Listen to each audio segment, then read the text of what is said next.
بسم اللہ الرحمن الرحیم۔ السلام علیکم ورحمۃ اللہ۔ الجنت اکیڈمی کے معزز دوستو، آج ہم ایک بار پھر بہت ہی خوبصورت ویڈیو کے ساتھ حاضر ہیں، اور اس ویڈیو میں ہم فرعون مصر کے بارے میں بتائیں گے کہ وہ فرعون جس نے موسیٰ علیہ السلام کی پرورش کی وہ کون تھا، اور وہ فرعون جس کو موسیٰ علیہ السلام اور ان کے بھائی حضرت ہارون علیہ السلام نے توحید کی دعوت دی وہ کون تھا، اور وہ فرعون جو بحر قلزم میں غرق ہوا وہ کون تھا۔ ناظرین کرام، یہ بھی بتائیں گے کہ اس وقت مصر کے میوزیم میں فرعون کی جو ممی اور لاش پڑی ہے وہ کس فرعون کی ہے۔ تو چلیے ناظرین کرام ویڈیو کی طرف چلتے ہیں۔ کہتے ہیں کہ مصر میں جتنے بھی بادشاہ گزرے ہیں ان کا لقب فرعون ہوا کرتا تھا، جس طرح روم کے بادشاہوں کا قیصر، فارس کے بادشاہوں کا کسرا لقب مشہور تھا، اسی طرح مصر کے بادشاہوں کا لقب فرعون تھا۔ مصر کے تمام فرعونوں میں سب سے زیادہ ظالم حضرت موسیٰ علیہ السلام کے زمانے کا فرعون تھا، جو کہ اس زمانے میں رامی سے دوم کے نام سے مشہور تھا۔ حضرت یوسف علیہ السلام اور حضرت موسیٰ علیہ السلام کے زمانوں میں پائے جانے والے فرعونوں کے درمیان تقریباً 400 سال کا فاصلہ ہے۔ تو ابھی ناظرین کرام چلتے ہیں فرعون مصر کے تعارف کی طرف۔ مصر سے حالیہ ملنے والے کتبات سے اب یہ امر واضح ہو گیا ہے کہ جس فرعون کے زمانہ میں حضرت موسیٰ علیہ السلام پیدا ہوئے اور جس کی آغوش میں آپ علیہ السلام نے پرورش پائی وہ رامی سے دوم تھا۔ رامی سے دوم اس زمانہ میں بہت معمر یعنی عمر رسیدہ ہو چکا تھا، اس لیے اس نے اپنی زندگی ہی میں اپنے بیٹے منفتح کو شریک کی حکومت کر لیا تھا، اور یہی اس کے بعد تخت و تاج کا مالک ہوا۔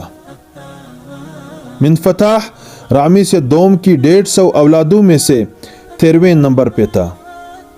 بنی اسرائیل کے مصر سے نکلنے کے وقت یہی منفتح وہ فرعون تھا جو غرق ہوا۔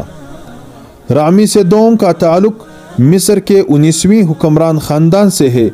یہ شاستی کا بیٹا تھا، اور اس کی وفات کے بعد تخت پر رامی سے دوم نے اپنے 67 سالہ دور حکومت میں شام پر متعدد کامیاب حملے بھی کیے اور بہت سی شاندار عمارتیں تعمیر کرائی اور کچھ نئے شہر بھی بسائے۔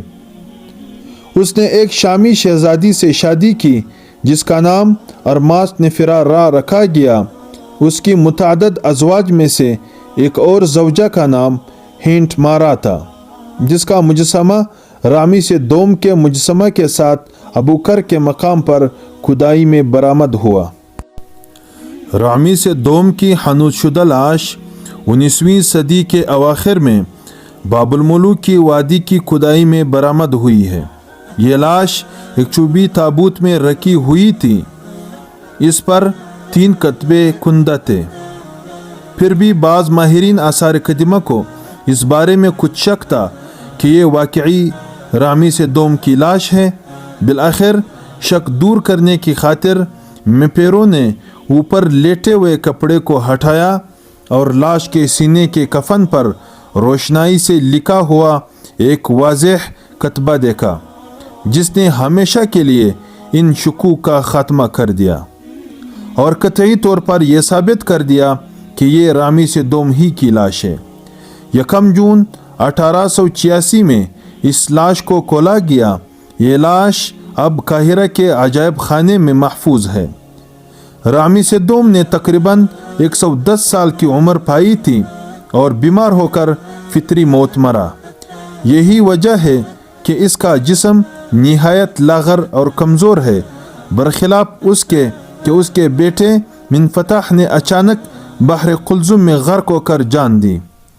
یہی وجہ ہے کہ وہ تنومند اور صحت مند نظر آتا ہے، اور اس کی لاش سے